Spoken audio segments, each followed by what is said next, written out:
දන්නවද ජීවිතයේ මම මාවම සනසගත්ත තැන් බොහෝමයි. අද මම මේ ගැන හිතද්දි මට හිතෙනවා ඒක තමයි මගේ ජීවිතේ මම දිනාගත්ත ලොකුම ජයග්‍රහණය කියලා. අපි නිතරම හිතන්නේ අපේ හිතේ තියෙන පාළුව වේදනාව නැති කරගන්න කවුරු හරි එයි කියලානේ. ඒත් ඇත්තම කතාව ඒක නෙවෙයි. බුදුන් දේශනා කළේ තමන්ගේ පිහිට තමන් කියලානේ. අපි අපිටම තියෙන ලොකුම යාළුවා ඒ වගේම අපි අපිටම දාගන්න ලොකුම අභියෝගය තමයි අපි. ඔයා දන්නවද අපි සමහර වෙලාවට කරන්නේ අඳුරේ අතපත ගානවා වගේ වැඩක්නේ. තනිකමට බයේ ලෝකෙට පේන්න අපි වැරදි මිනිස්සුන්ව ජීවිතයට ලං කරගන්නවා. ඒ මිනිස්සු අපේ වටිනකම දන්නේ නැහැ. එතකොට වෙන්නේ මොකද්ද? අපි අපිට දෙන්න ඕන ඒ වටින කාලය, ආදරය, ශක්තිය අපි එයාලා වෙනුවෙන් වැය කරනවා. ඒක හරියට පරණ වතුර තිබ්බ වාජනයක් උඩ ඉඳගෙන අලුත් දියවුල්පතක් පේන්නේ නැතුව ඉන්නවා වගේ වැඩක්. මතක තියාගන්න. නොගැලපෙන ඇසුර මහමග හමු වෙන හතුරෙකුටවත් වඩා භයානකයි. නිකරුණේ ඔයාගේ වටිනා කාලය වැරදි පුද්ගලයන් වෙනුවෙන් වැය කරන්න එපා. ඔයාගේ හදවතේ තියෙන තුවාල කඳුළු ඔයාම හිතලා සුව කරගන්න ඉගෙන ගන්න.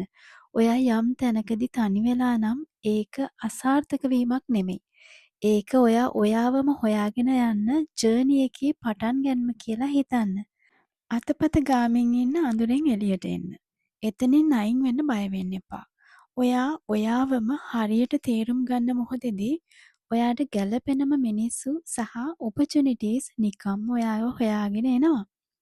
අවසාන වශයෙන් මට කියන්න තියෙන්නේ ඔයාගේ ජීවිතය වෙනුවෙන් ඔයා වෙන් කරන හැම තප්පරයම ආයෝජනයක් කියලා මතක තියාගන්න. එහෙම කරන්නේ ඔයාගේ සතුට වෙනුවෙන්, දියුණුව වෙනුවෙන්. ලෝකයා මොනවා කිව්වත් ඔයා ඔයාවම විශ්වාස කරන්න. මතක තියාගන්න. Tamanට ආදරය කරන කෙනා තමයි ලෝකෙටත් ආදරය කරන්නේ. අද ඉඳන්වත් ඔයාගේ ජීවිතයේ අයිතිය ඔයා අතට අරගෙන ඔයාට ගැළපෙන දේ තෝරගන්න. ඔයා වටින කෙනෙක් බව අමතක කරන්න එපා.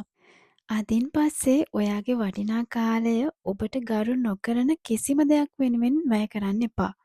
ඒක ඔයාටම පොරොන්දු වෙන්න. ඔයාගේ ජීවිතය වෙනුවෙන් ඔයා ගන්න හොඳම ආයෝජනය තමයි ඔයාට ආදරය කරන එක. ඔයා ගැන ඔයා තරම් හිතන කෙනෙක් නෑ.